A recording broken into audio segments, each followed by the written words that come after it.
నమస్కారం. ఇది సంగతికి స్వాగతం. భాగ్యనగరంలో ట్రాఫిక్ చిక్కులు తప్పాలి, అభివృద్ధి నాలుగింతలు కావాలి. హైదరాబాద్కు ఇతర జిల్లాల నుంచి వచ్చే వాహనాలకు సమయం, ఖర్చు తగ్గించే సులువైన అనుసంధానం ఉండాలి. ఈ లక్ష్యాలన్నింటినీ సాధించగలిగేది ఒకటి, అదే ప్రాంతీయ వలయ రహదారి. భాగ్యనగరానికి మరో మణిహారంగా మారనున్న ఈ రీజనల్ రింగ్ రోడ్డు నిర్మాణానికి మార్గం సుగమమైంది.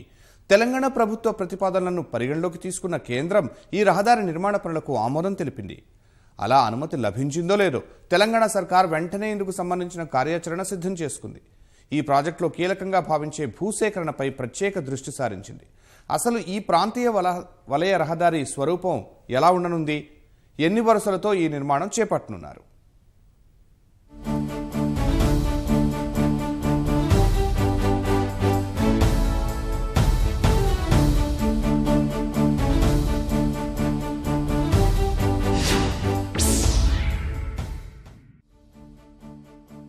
ఏ ప్రాంతమైనా అభివృద్ధి చెందాలంటే రహదారులు బాగుండాలి.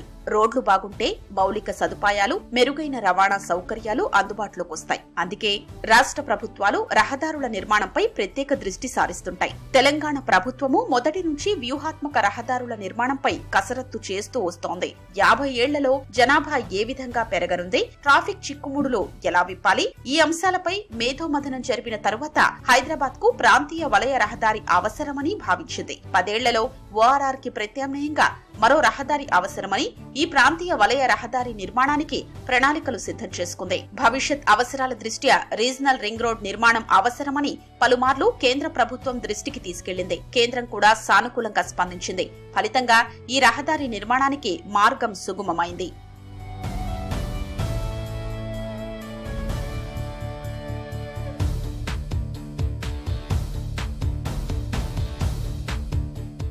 వేగంగా అభివృద్ధి చెందుతున్న నగరాల్లో హైదరాబాద్ ఒకటి. అత్యంత అనువైన నివాస యోగ్యం కావడం, మౌలిక వసతులు ఎక్కువగా ఉండటం వల్ల సహజంగానే ఇక్కడ పెట్టుబడులు పెట్టేందుకు ఔత్సాహిక వ్యాపారవేత్తలు ఇటువైపు చూస్తున్నారు. ఇప్పటికే భాగ్యనగరంలో గూగుల్, మైక్రోసాఫ్ట్, ఫేస్బుక్ వంటి బహుళజాతి దిగ్గజ సంస్థలు పెట్టుబడులను పెట్టాయి. 2020 నాటికి హైదరాబాద్ నగరంలోని సుమారు 1500 ఐటీ అనుబంధ రంగ సంస్థల్లో 6 లక్షల పైచీలకు ఉద్యోగులు పనిచేస్తున్నట్లు గణాంకాలు చెబుతున్నాయి. ఇక్కడ రోజు రోజుకి జనాభా పెరిగిపోతోంది. ఇప్పటికే 1 కోటికి పైగా నివసిస్తున్నారు. 5-6 ఏళ్లలో ఈ సంఖ్య మరింత పెరిగే అవకాశం ఉందని ప్రభుత్వం అంచనా వేస్తోంది.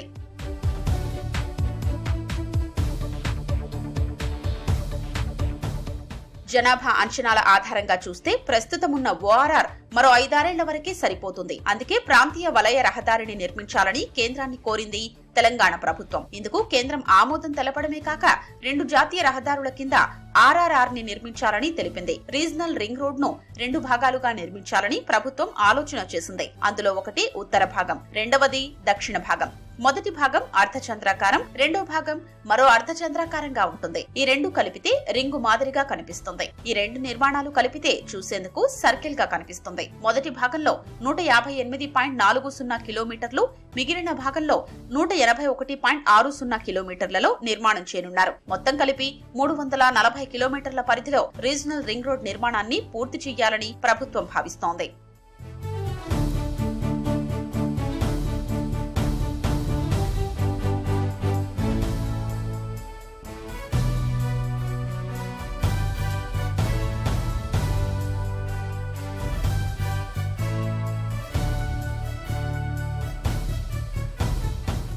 ప్రాంతీయ రింగ్ రోడ్డు ఉత్తర భాగం సంగారెడ్డి, నర్సాపూర్, తూప్రాన్, గజ్వేల్, చౌటుప్పల్ వరకు నిర్ణయించి 161 ఏఏగా జాతీయ రహదారి నెంబర్ను కేంద్రం కేటాయించింది. ఈ మార్గం 158 కిలోమీటర్లు.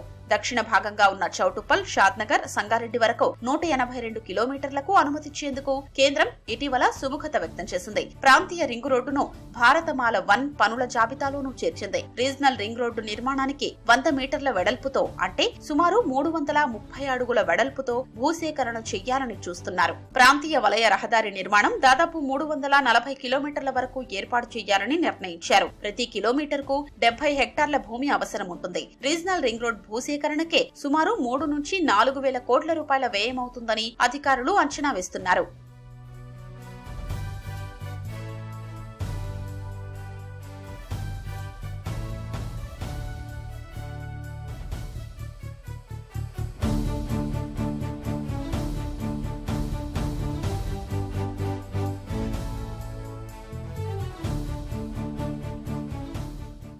స్టేట్కి ప్రాధాన్యత రావాలి అంటే మాత్రము నెట్వర్క్ కనెక్టివిటీ చాలా ఇంపార్టెంట్. అంటే దీనికి రోడ్ సేఫ్టీ పరంగా, తర్వాత ఎన్విరాన్మెంట్ల పరంగా, కంజెషన్ పరంగా దీన్ని చాలా కేర్ఫుల్గా ప్లాన్ చేయాల్సిన అవసరం ఉంది. ఫుట్ ప్రింట్స్ అనేది ఖచ్చితంగా రీజనల్ రింగ్ రోడ్కి డెవలప్ చేసుకున్నాకే, అంటే ల్యాండ్ యూజ్ ఫార్మ్స్ ఎలా ఉండాలా, నెట్వర్క్ ఏ విధంగా ఉండాలా, రోడ్స్ యొక్క ఫంక్షనాలిటీ ఏ విధంగా ఉండాలి, ముఖ్యంగా చూసుకున్న తర్వాత దీన్ని కన్స్ట్రక్షన్ చేస్తే మంచిది. ఎందుకంటే ఎలివేటెడ్ హైవేస్ కానీ, ఫ్లైఓవర్ కానీ, అవుటర్ రింగ్ రోడ్ కానీ చాలా వరకు ఫెయిల్యూర్స్ చాలా కనపడుతూ ఉంటాయి మనకి. తర్వాత మనం ఎన్ని మెరుగులు దిద్దినా, దాన్ని చాలా బాగుందని మనం చెప్పినా కానీ ప్రాక్టికల్గా దాని యొక్క ఉనికి అనేది కొంచెము పెద్ద ప్రాధాన్యత రాలేదు. సంగారెడ్డి నుంచి మొదలైన రీజనల్ రింగ్ రోడ్ చివరకు తిరిగి సంగారెడ్డి వద్దే ముగిసేలా గతంలోనే అలైన్మెంట్ చేశారు. గతంలో చేసిన అలైన్మెంట్ లో చిన్నా చితకా మార్పులు తప్ప భారీ మార్పులు పెద్దగా ఉండబోవని జాతీయ రహదారుల సంస్థ అధికారులు సూచన ప్రాయంగా పేర్కొంటున్నారు. ఇక పూర్తి స్థాయి ప్రాజెక్టు వ్యయం 14,000 కోట్ల నుంచి 16,000 కోట్ల రూపాయల వరకు ఉండనుంది. రీజనల్ రింగ్ రోడ్డును ఎక్స్ప్రెస్ వే మాదిరిగా నిర్మాణం చేయాలని తెలంగాణ ప్రభుత్వం యోచిస్తోంది. సుమారు 8 లైన్ల వరకు భూసేకరణ చెయ్యాలని చూస్తున్నారు. ముందుగా 4 లైన్ల నిర్మాణం చేపట్టి ట్రాఫిక్ పెరిగే కొద్దీ, అంటే సుమారు 10 ఏళ్ల తర్వాత మరో 8 లైన్లకు అభివృద్ధి చెయ్యాలని చూస్తున్నారు. రీజనల్ రింగ్ రోడ్ ద్వారా యొక్క గవర్నమెంట్ చేసిన ప్రతిష్టాత్మకమైన ప్రాజెక్ట్స్, నీటి సంబంధం అయితేనేమి, తర్వాత అగ్రికల్చర్ సంబంధం అయితేనేమి, చేసిన ప్రతి ప్రాజెక్టుకి కూడా ఒక ఉనికి, ఒక ప్రాధాన్యత రావాలి అంటే ఈ యొక్క మొబిలిటీ ప్యాటర్న్స్ అనేది అర్బన్ నుంచి రీజనల్ నుంచి రూరల్కి వెళ్ళే విధంగా ఉండాలి. అంటే ఎటువంటి అంటే ఇప్పుడు అగ్రికల్చర్ నుంచి వచ్చే ఈల్డ్ని ఒక స్టాక్ మార్కెట్స్లో పెట్టడానికి కానీ, లేకపోతే ఒక స్టాక్ యార్డ్స్లో పెట్టుకోవడానికి, తర్వాత కొన్ని చోట్ల దాన్ని ఒక స్టోరేజ్ చేయడానికి సంబంధించినవన్నీ కూడా రీజనల్ రింగ్ రోడ్కి ఎలాగా తీసుకొచ్చి అక్కడ నుంచి ఒక సిటీలో నివసించే వాళ్ళు అక్కడ రూరల్ ఏరియాస్లో ఇన్వెస్ట్ చేయడానికి ఇష్టపడే విధంగా రీజనల్ రింగ్ రోడ్ డెవలప్ చేయాలి. మొదటి భాగానికి సుమారు 4,375 ఎకరాల భూమి అవసరం ఉంటుందని రహదారుల సంస్థ అంచనా వేస్తోంది. గతంలో చేసిన అలైన్మెంట్ ను ఇంచ్ టు ఇంచ్ ను జాతీయ రహదారుల సంస్థ అధికారులు వ్యక్తిగతంగా పర్యవేక్షించారు. అది జరిగి చాలా కాలం అవుతోంది. ఈ మధ్య కాలంలో ఆయా ప్రాంతాల్లో ఏవైనా అభివృద్ధి కార్యకలాపాలు జరిగాయేమో అని ఆరా తీస్తున్నారు. ఇటీవలి ప్రభుత్వం కొన్ని ఎత్తిపోతల పథకానికి సంబంధించిన పనులు చేపట్టింది. ఒకవేళ అటువంటి పనులు చేపట్టిన చోట కొద్దిపాటు మార్పులు ఉంటాయే తప్పితే భారీ మార్పులు ఉండవని NHAI స్పష్టం చేస్తోంది. దాదాపు 12 ప్రధాన రహదారులు హైదరాబాద్ నుంచి వివిధ ప్రాంతాలకు వెళ్తున్నాయి. అందులో స్టేట్ హైవేస్ ఉన్నాయి, నేషనల్ హైవేస్ ఉన్నాయి, అదర్ ఇంపార్టెంట్ డిస్ట్రిక్ట్ రోడ్స్ కూడా ఉన్నాయి. ఈ 12 రహదారుల ద్వారా హైదరాబాద్ నుంచి రీజనల్ రింగ్ రోడ్డుకి కనెక్టివిటీ దొరుకుతుంది. ఒకసారి ఇంకొక వలయం హైదరాబాద్ చుట్టూ వస్తే ఇప్పుడు ఆల్మోస్ట్ మనకు ఈ ఐటీ ఇండస్ట్రీస్, టౌన్షిప్స్, వీటితో ORR అంతా కవర్ అయిపోయింది. ORR మీద ట్రాఫిక్ కూడా ఎక్కువ వచ్చింది. ఇప్పుడు ORRకి రీజనల్ రింగ్ రోడ్డుకి మధ్యన ఫ్యూచర్లో ఇండస్ట్రీస్ కానీ, లాజిస్టిక్ పార్క్స్ కానీ, ఇప్పుడు ఫ్యాబ్ సిటీ ఉంది, ఫార్మా సిటీ అనేవి మనకు ORRకి రీజనల్ రింగ్ రోడ్డుకి మధ్యలో వస్తున్నాయి. అట్లాంటి సిమిలర్ వచ్చే అవకాశం ఉంటుంది. మన ట్రాఫిక్ అవసరాలు కాకుండా అదర్ డెవలప్మెంట్ బాగా జరిగే అవకాశం ఉంది. కేంద్ర ప్రభుత్వం క్షేత్రస్థాయి సర్వేకి రంగం సిద్ధం చేసింది. బెంగళూరుకు చెందిన కన్సల్టెన్సీ ఈ సర్వే పనులు చేపట్టనున్నట్లు తెలుస్తోంది. ప్రతిష్టాత్మకంగా భావిస్తున్న రీజనల్ రింగ్ రోడ్ ప్రాజెక్టుకి ఇప్పటికే ప్రభుత్వం 750 కోట్ల రూపాయలు కేటాయించింది. జాతీయ రహదారుల ప్రాధికార సంస్థ రీజనల్ రింగ్ రోడ్డుకు కావలసిన భూసేకరణ కసరత్తును మరికొద్ది రోజుల్లో ప్రారంభించనుంది. జూన్లోగా దక్షిణ భాగానికి కూడా భూసేకరణకు అనుమతి లభించనుంది. ఉత్తర భాగానికి చెందిన పూర్తి స్థాయి సవివర నివేదిక రూపొందించేందుకు కన్సల్టెంట్ నియామకానికి కేంద్రం టెండర్లు ఆహ్వానించింది. దక్షిణ భాగానికి జాతీయ రహదారి నెంబర్ను కేటాయించేందుకు అవసరమైన ప్రాథమిక సమాచారం కోసం కేంద్ర రవాణా, జాతీయ రహదారుల మంత్రిత్వ శాఖ తెలంగాణ ప్రభుత్వానికి లేఖ రాసింది. దక్షిణ భాగానికి ఇంకా నెంబరు కేటాయించాల్సి ఉంది. ఆ ప్రక్రియకు కేంద్రం కసరత్తు ప్రారంభించింది. 5 ఏళ్ల తర్వాత ట్రాఫిక్ ఏ స్థాయిలో ఉంటుందో గణాంకాల్ని రూపొందించి పంపాలని తెలంగాణ ప్రభుత్వాన్ని కోరింది. రాష్ట్ర ప్రభుత్వం పంపే ఆ నివేదికను జాతీయ రహదారుల మంత్రిత్వ శాఖ పరిశీలించి జాతీయ రహదారుల నెంబర్ను కేటాయిస్తుంది. తరువాత ఆ మార్గంలో భూసేకరణకు అనుమతిస్తుంది. రీజనల్ రింగ్ రోడ్ నిర్మాణానికి సంబంధించి జాతీయ రహదారుల విభాగం గతంలో కేంద్రానికి ప్రాథమిక అలైన్మెంట్ ను సమర్పించింది. గూగుల్ మ్యాప్ ఆధారంగా ఏ ప్రాంతాల నుంచి ఈ రోడ్ నిర్మాణం జరగనుందో ప్రణాళిక రూపొందించింది. అప్పట్లోనే అక్షాంశ, రేఖాంశాల్ని సెట్ చేసింది.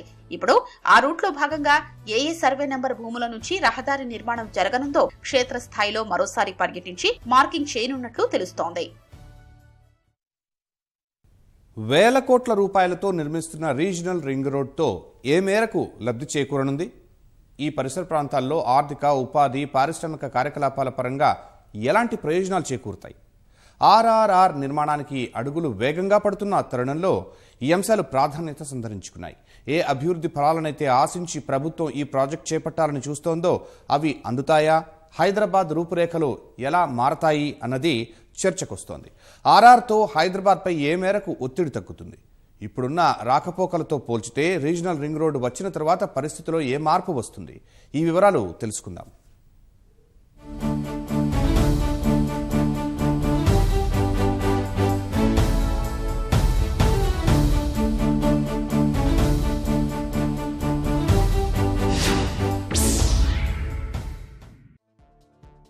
హైదరాబాద్ కు తెలంగాణ వివిధ జిల్లాల నుంచి అనేక మంది ఉద్యోగ, ఉపాధి నిమిత్తం తరలి వస్తుంటారు. ఇప్పటికే ఓఆర్ఆర్ అందుబాటులో ఉండడం వల్ల వివిధ రాష్ట్రాలు, జిల్లాల నుంచి వచ్చే వాహనాలు ఈ రహదారి మీదుగానే ప్రయాణం చేస్తుంటాయి. రీజనల్ రింగ్ రోడ్ అందుబాటులోకి వస్తే నగరానికి 35 కిలోమీటర్ల అవతల నుంచే వాహనాలు వెళ్లిపోయే అవకాశం ఉంటుంది. రవాణా సదుపాయాలు మరింత వేగంగా విస్తరిస్తాయి.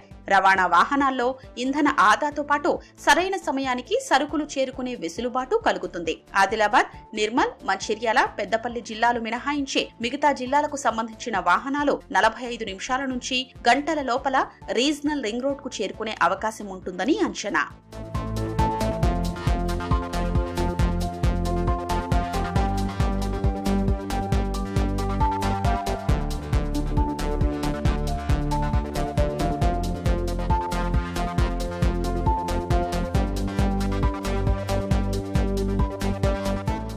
వరంగల్, కరీంనగర్ నుంచి ఆర్ఆర్ఆర్ కు చేరుకునేందుకు గంట వ్యవధి పడుతుంది. ఇక రీజనల్ రింగ్ రోడ్ చుట్టూ అభివృద్ధి కార్యకలాపాలు విస్తృతమవుతాయి. రీజనల్ రింగ్ రోడ్ 6 జిల్లాల్లోని సుమారు 17 మండలాల మీదుగా వెళుతుందని జాతీయ రహదారుల సంస్థ అంచనా. హైదరాబాద్ నుంచి 12 ప్రధాన రహదారులు వివిధ ప్రాంతాలకు వెళుతుంటాయి. అందులో రాష్ట్ర రహదారులు, జాతీయ రహదారులు, జిల్లా రోడ్లు కలిసి ఉన్నాయి. ఆర్ఆర్ఆర్ అందుబాటులోకి వస్తే వీటన్నింటికీ అనుసంధానం లభిస్తుంది. ఆర్థికాభివృద్ధి వేగంగా జరుగుతుంది. ఓఆర్ఆర్, రీజనల్ రింగ్ రోడ్ మధ్య అనేక పరిశ్రమలు, లాజిస్టిక్ పార్కులు వస్తాయి. Fab city, pharma city ORR regional ring road కు మధ్యన వస్తాయని అధికారులు అంటున్నారు. అవన్నీ తమకు కలిసొస్తాయని పారిశ్రామికవేత్తలు పేర్కొంటున్నారు. ఇప్పుడున్న పారిశ్రామిక అభివృద్ధి ఏదైతే విత్ ఇన్ ద సిటీలో హెచ్ఎండిఏ పరిధిలో ఉందో దాంతో అనేక రకాల ప్రాబ్లమ్స్ ఉన్నాయి. వాటిని తొలగించేటందుకు గాను కొంచెం క్లస్టర్స్ మాదిరిగా ఫామ్ చేస్తున్నారు. ఇప్పుడు మోస్ట్ ఆఫ్ దీస్ క్లస్టర్స్కు ఈ రీజనల్ రింగ్ రోడ్ అనేది ఒక కనెక్టివిటీగా మారుతుంది.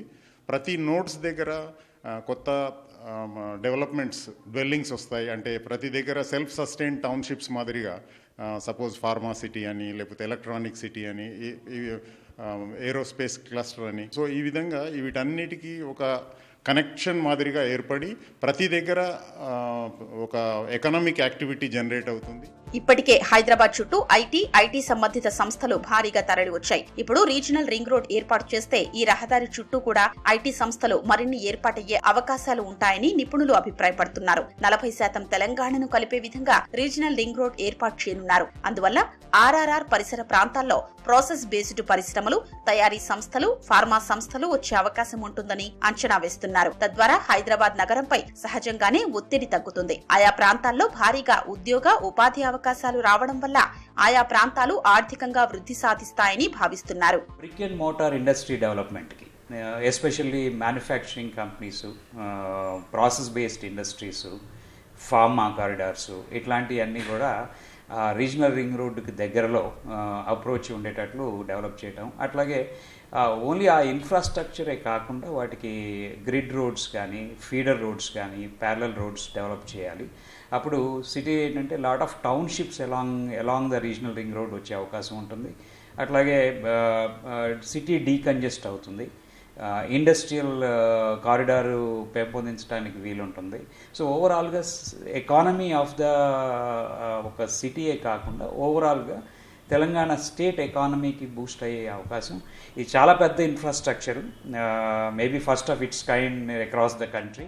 రీజనల్ రింగ్ రోడ్ అందుబాటులోకి వస్తే పారిశ్రామిక అభివృద్ధి వేగం పెరుగుతుందని పారిశ్రామికవేత్తలు అభిప్రాయపడుతున్నారు. పరిశ్రమలకు అవసరమైన ముడి సరుకుల రవాణాకు ఆర్ఆర్ఆర్ సౌకర్యవంతంగా ఉంటుంది. రీజనల్ రింగ్ రోడ్ తో పరిశ్రమలకు అవసరమైన స్థలాలు తక్కువ ధరలో లభిస్తాయి. ఆయా భూముల చుట్టూ ప్రభుత్వం మౌలిక సదుపాయాలు కల్పిస్తే పరిశ్రమలు వేగంగా విస్తరించే అవకాశాలుంటాయి. ఇప్పటికే రీజనల్ రింగ్ రోడ్ కు సంబంధించి ప్రభుత్వం ఓ ప్రణాళిక ప్రకారం ముందుకెళుతోంది. ఆ ప్రణాళికల్లో భాగంగా పారిశ్రామిక జోన్, నివాసయోగ్యమైన ప్రాంతం అని అధికారులు ఆయా ప్రాంతాల్ని గుర్తించారు.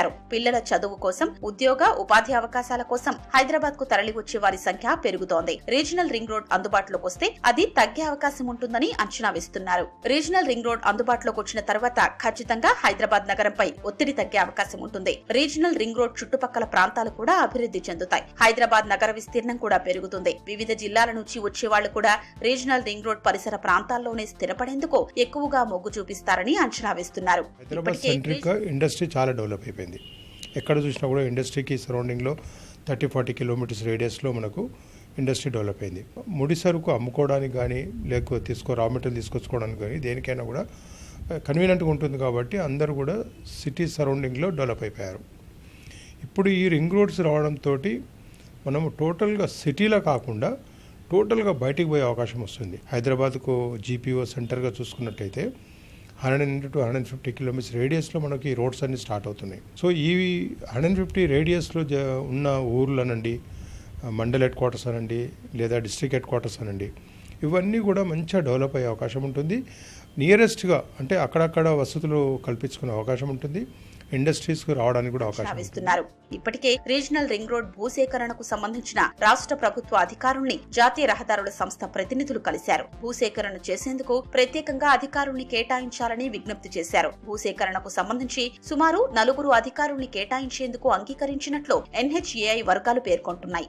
ఇప్పటికే ఔటర్ రింగ్ రోడ్డుకు సమీపాన బోల్డన్ని ప్రాజెక్ట్స్ వచ్చాయి.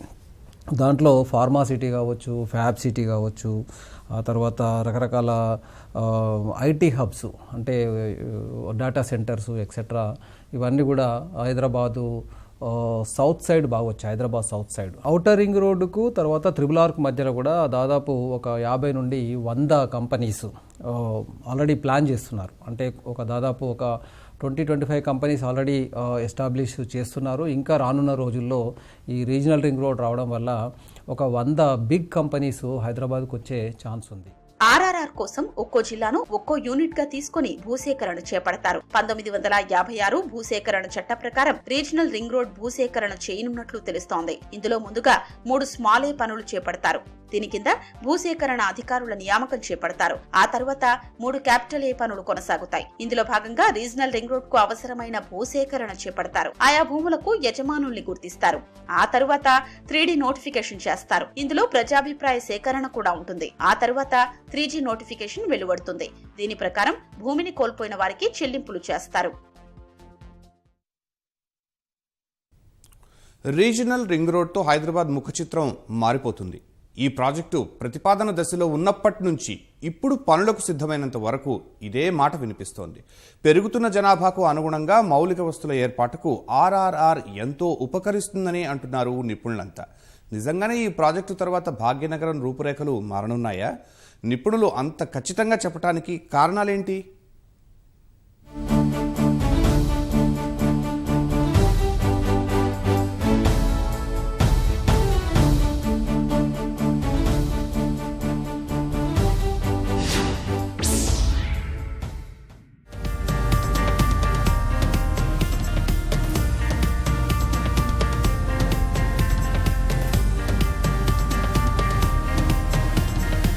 హైదరాబాద్ తెలంగాణలోనే కాక దేశంలోనే ముఖ్య నగరంగా ఖ్యాతి గడించింది. ఈ నగర అభివృద్ధికి అనుగుణంగా ఎప్పటికప్పుడు మౌలిక వస్తువులు కల్పించకపోతే సమస్యలు తప్పవు. ఇది దృష్టిలో పెట్టుకుని పెరుగుతున్న అవసరాలు జనాభాకు తగ్గట్లు ట్రాఫిక్ వికేంద్రీకరణ కోసం ప్రాంతీయ వలయ రహదారి తీసుకొస్తోంది తెలంగాణ ప్రభుత్వం. పారిశ్రామికంగానూ ప్రగతి పదంలో దూసుకెళ్లేందుకు ఇది ఉపకరించనుంది. ఆహార శుద్ధి కేంద్రాలు, ఐటీ, వ్యవసాయ ఆధారిత పరిశ్రమలు, స్థిరాస్తి రంగాన్ని అభివృద్ధి చేసే దిశగా రీజనల్ రింగ్ రోడ్డును తీసుకురానుంది. భాగ్యనగరంలో ప్రతి దశాబ్దానికి సుమారు 15 నుంచి 25% జనాభా పెరుగుతోంది.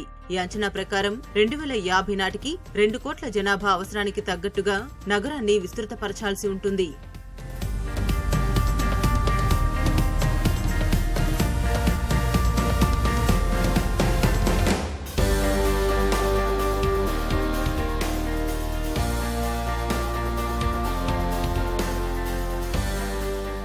నగరంలో వాహన రద్దీని వికేంద్రీకరిస్తూ రద్దీ తగ్గించాలన్నదే ప్రభుత్వ ఉద్దేశం. అందుకోసం ఇంటెలిజెన్స్ ట్రాఫిక్ సిస్టమ్ అందుబాటులోకి తీసుకురానున్నారు. రవాణా వాహనాలు జంట నగరాల్లోకొచ్చే అవసరం లేకుండా పరిశ్రమలను నగర శివార్లోనే నెలకొల్పాలన్నది మరో లక్ష్యం. ప్రాంతీయ వలయ రహదారి నిర్మాణంతో ఇది సాధ్యమవుతుందని భావిస్తోంది తెలంగాణ ప్రభుత్వం. నగరంలో వాహన కాలుష్యం తగ్గించేందుకు ఈ ప్రాజెక్టు ఉపకరిస్తుందని విశ్వసిస్తున్నారు రవాణా రంగ నిపుణులు. వ్యవసాయ ఆధారిత పరిశ్రమల అనుసంధానం, వ్యవసాయ ఉత్పత్తులను నిల్వ చేసేందుకు శీతల గిడ్డంగుల ఏర్పాటుకు ఆర్ఆర్ఆర్ చుట్టుపక్కల ప్రాంతాలు అందుబాటులోకి వస్తాయని అంటున్నారు. హైదరాబాదు యొక్క అర్బనైజేషన్ ని దృష్టిలో ఉంచుకుని పెరుగుతున్న జనాభా అంచనాలకు అనుగుణంగా, పెరుగుతున్న ట్రాఫిక్ రద్దీకి అనుగుణంగా డీసెంట్రలైజ్ చేసే ఉద్దేశంగా, అంటే ముఖ్యంగా ఈ మనకి గుంటూరు, కృష్ణా జిల్లాలో ఉండేటటువంటి కోల్డ్ చైన్స్, అంటే కోల్డ్ గోదాములని, అంటే రైతులు వాళ్ళ యొక్క వ్యవసాయ ఉత్పత్తుల్ని నిల్వ ఉంచుకునేటటువంటి ఫెసిలిటీ కల్పించడానికి ఐటీ పార్క్స్ని కూడాను విస్తృతపరిచే విధంగాను ఫుడ్ ప్రాసెసింగ్ యూనిట్లు ఎస్టాబ్లిష్ చేయటమే కాకుండా అవి మార్కెటింగ్ చేసుకునే వెసులుబాటు కల్పించడానికి, అంటే వ్యవసాయ ఆధారిత పరిశ్రమల్ని వికేంద్రీకరణ చేయటం, వాటిని కూడాను ఈ రోడ్ చైన్లో భాగం చేయటము, ఐటీ పార్క్స్, రియల్ ఎస్టేటు, అంటే ప్రజలు నివాస సముదాయాలని వారి యొక్క ఉపాధి కల్పనకు అవసరంగా ఉండేటట్టుగా ఈ రీజనల్ రింగ్ రోడ్డుని ప్లాన్ చేయాలని. హైదరాబాద్కు అనుసంధానంగా ఉన్న రహదారులు, జిల్లా రహదారులు, జాతీయ రహదారుల నుంచి వచ్చే వాహనాలు ఇంతకుముందు ఓఆర్ఆర్ మీదుగా వెళ్లేవి. ఇప్పుడు రీజనల్ రింగ్ రోడ్ అందుబాటులోకి వస్తే దాని మీదుగానే వెళ్లేందుకు అవకాశం ఉంటుంది. ఈ వాహనాలు గమ్యస్థానం చేరుకునే దూరం తగ్గడం సహా తక్కువ సమయంలో చేరే అవకాశం ఉంటుంది. ఈ రోడ్లను భద్రతా ప్రమాణాలకు అనుగుణంగా నిర్మిస్తారు కాబట్టి ప్రమాదాలు తక్కువగా జరిగే అవకాశాలుంటాయి. ఇప్పటికే ఔటర్ రింగ్ రోడ్డు పరిసర ప్రాంతాల్లో pharma city, fab city, IT hubs ఎక్కువగా అందుబాటులోకొచ్చాయి. ఓఆర్ఆర్, ఆర్ఆర్ఆర్ కు మధ్య సుమారు 100 ప్రతిష్టాత్మక సంస్థలొచ్చే అవకాశముందని నిర్మాణ రంగ నిపుణులు అంచనా వేస్తున్నారు. ట్రాఫిక్ అనేది ఏదైతే ఉంటుందో హైదరాబాద్ పైన కొంత లోడ్ తగ్గించడానికి ఆస్కారం ఉంటుంది రానున్న రోజులలో.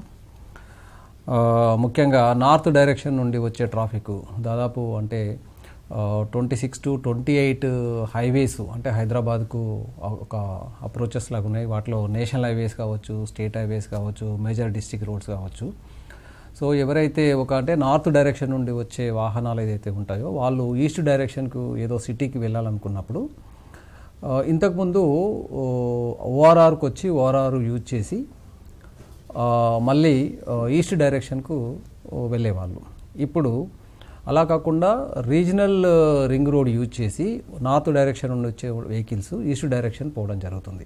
ఆర్ఆర్ఆర్ ను మాస్టర్ ప్లాన్ ప్రకారం అభివృద్ధి చేసుకుంటూ వెళ్తే అనేక ఉద్యోగ ఉపాధి అవకాశాలు వస్తాయని చెబుతున్నారు. అనేక బహుళజాతి సంస్థలు ఇక్కడ కొలువు తీరేందుకు అవకాశం ఉంది. పూలు, కూరగాయలు, మాంసం, పాలు, వ్యవసాయ ఉత్పత్తులు వేగంగా చేరవేసేందుకు వీలు కలుగుతుంది. తెలంగాణ నుంచి ఎగుమతులను ఎక్కువగా రహదారుల మీదుగా వేగంగా రవాణా చేసే వీలు కలుగుతుంది. BHEL వంటి భారీ సంస్థలకు సంబంధించిన పరికరాలను సులభంగా తీసుకెళ్లేందుకు ఈ రోడ్లు ఉపయోగపడతాయని పారిశ్రామికవేత్తలు చెబుతున్నారు. ఉదాహరణకు టాటా లాక్హీడ్ వంటి సంస్థలు హెలికాప్టర్ షెల్స్ తయారు చేసి యూరప్ దేశాలకు, బోయింగ్ సంస్థలకు ఎగుమతి చేస్తాయి. ఇలాంటి పరికరాలు ఎగుమతులు చేయాలంటే రీజనల్ రింగ్ రోడ్డు వంటి రోడ్లు మౌలిక సదుపాయాలు ఖచ్చితంగా అవసరమని వ్యాపారవేత్తలు అభిప్రాయపడుతున్నారు. రీజనల్ రింగ్ రోడ్డు మూలంగా కలిగే సదుపాయం ఏంటంటే ముఖ్యంగా ఎగుమతులకి, హైదరాబాద్ నుంచి జరిగే ఎగుమతులకి ఇప్పుడు ఉన్న జిల్లాలు ఖమ్మం కానీ, ఆదిలాబాద్ కానీ, మన తెలంగాణ జిల్లాలన్నీ కనెక్టివిటీ వచ్చి ఈ cargo vehicles, heavy vehicles 40 foot containers కానీ, 20 ఫుట్ కంటైనర్స్ కానీ సులభంగా సిటీలోకి, ముఖ్యంగా ఎయిర్పోర్ట్కి, ICDకి, CFSకి వచ్చి తొందరగా ప్రాసెస్ అయ్యి బయటికి వెళ్ళడానికి బాగా ఉపయోగపడతాయి. తెలంగాణ జిల్లాల నుంచి జరిగే ఎగుమతులు సులభంగా 4 హైవేలకి కనెక్ట్ అయ్యి అతి త్వరగా ఎగుమతి చేయడానికి వీలవుతుంది. రీజనల్ రింగ్ రోడ్ అందుబాటులోకి వస్తే ముంబై, బెంగళూరు, ఢిల్లీ నగరాలకు దీటుగా హైదరాబాద్ అభివృద్ధి చెందే అవకాశముంటుంది. అనేక బహుళజాతి సంస్థలు ఇక్కడికి తరలివచ్చేందుకు ఆసక్తి కనబరుస్తాయని నిపుణులు అభిప్రాయపడుతున్నారు.